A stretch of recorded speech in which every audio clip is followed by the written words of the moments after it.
Now let's talk about Amazon QLDB, which stands for Quantum Ledger Database. So what is it? A ledger is a book recording financial transactions. And so QLDB is going to be just to have a ledger of financial transactions. It's a fully managed database, it's serverless, highly available, and has replication of data across 3 availability zones. And it's used to review history of all the changes made to your application data over time. That's why it's called a ledger.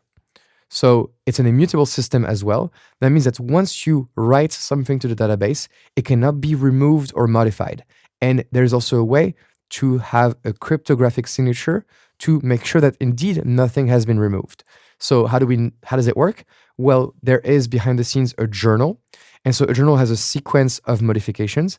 And so anytime a modification is made, there is a cryptographic hash that is computed, which guarantees that nothing has been deleted or modified. And so this can be verified by anyone using the database.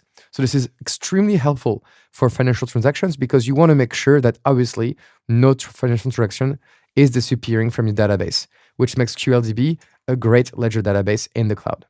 So you get 2 to 3 times better performance than common ledger blockchain frameworks. And also you can manipulate data using SQL. Now, as you'll see in the next lecture, there's also another database technology called Amazon Managed Blockchain.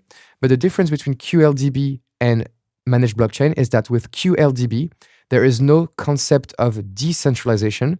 That means that there's just a central database owned by Amazon that allows you to write this journal, okay?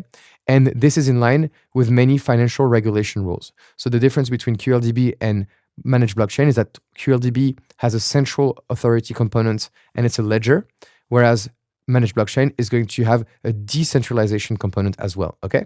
So that's it. Anytime you see financial transactions and ledger, think QLDB. I will see you in the next lecture.